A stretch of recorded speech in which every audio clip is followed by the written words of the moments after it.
of this is that it will blow apart the whole rotten structure that I've been talking about. This is not government of the people, by the people, for the people. Starmer represents government of the blob, by the blob, for the blob. And when it fails, it will be the blob that failed, not Britain. I think we should be talking about cancelling the Prime Minister, shouldn't we, really? This is the sort of thing, and I'm making a bit of a joke of it, but it's actually a very close line to being serious. This is the kind of thing that got people put in jail back in. If you thought British politics had already hit rock bottom, tonight's story will make you question whether the ground beneath us is collapsing entirely. Because what you're about to hear isn't just another headline, it's a political earthquake. A moment that could blow apart the entire rotten structure hiding behind Westminster's polished smile. And it all revolves around one man. A man who many say isn't leading the country, but simply performing leadership like a worn-out PowerPoint presentation desperately trying to convince us it's alive. For years, critics have warned that this isn't a government of the people, by the people, for the people. No, they say this is a government of the blob, by the blob, for the blob, a self-protecting machine that serves itself first, the public last, and accountability never. I'm delighted to say. But, we have, as they say, previous.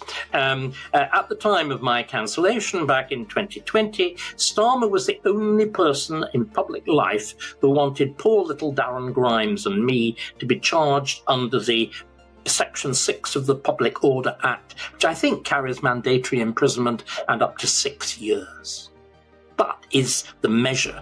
And now that the cracks are widening, those same critics argue that when this grand experiment finally collapses, it won't be Britain that failed, it will be the blob itself. That's where this story begins, with voices now saying what once seemed unthinkable, that maybe it's time to talk not about governing, but about cancelling the Prime Minister. And while that might sound like a joke, a throwaway line meant for shock value, the reality is much darker. Because this comment touches a nerve that goes deep into the heart of British politics. It echoes a time, not so long ago, when people really were punished, silenced, and even jailed for challenging the approved narrative. Back in July, similar words sparked real consequences. Careers ended. 6 years. Right. Now, even the Times, that was not very sympathetic, wrote a third leader saying, this is mad. One public figure supported that charge. Sir Keir Starmer, of course, ex-DPP. And this is where they are a real,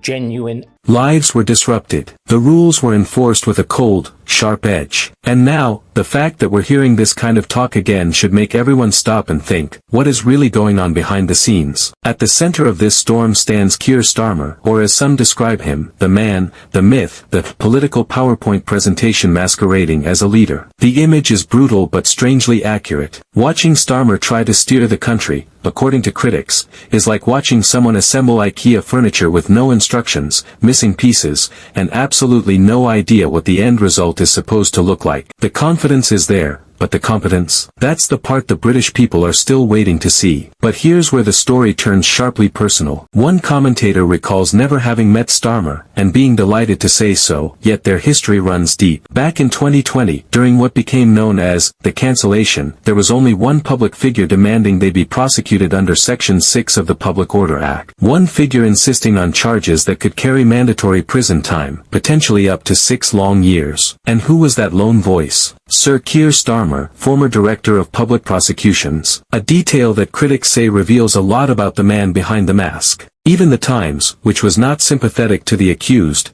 wrote a third leader column calling the push for those charges mad. They said it went too far, crossed a line, and should never have been entertained. Yet Starmer stood firm. That, according to his critics, is the measure of his nastiness. A willingness to unleash the full force of the system on people who stepped out of line. And that's why many today argue he isn't the savior he pretends to be, but something far more concerning. Because Starmer doesn't just carry himself like a leader, he carries himself like a messiah. A centrist miracle worker sent to rescue Britain from chaos, division, and decline. That's the performance, at least. But behind the curtain, the critics warn, is a man obsessed with control, allergic to dissent, and surrounded by a political machine desperate to protect its own power at any cost. And as the pressure rises, that machine is starting to creak, shake, and expose its weaknesses. That's why this latest controversy matters. It isn't just about one statement or one politician. It's about a system reaching its breaking point. A structure so rotten that even a small push could send the whole thing tumbling down. And with every new scandal, every questionable decision, every tone-deaf moment, more and more people are beginning to ask whether the entire establishment is running on trust it no longer has, and competence it never possessed. As this pressure builds, the public is growing restless. They're tired of polished speeches with no substance. Tired of leaders who appear strong on TV but fragile when faced with the real world. Tired of being told everything is fine when every sign says the opposite. And that frustration is creating a wave of anger, doubt, and awakening,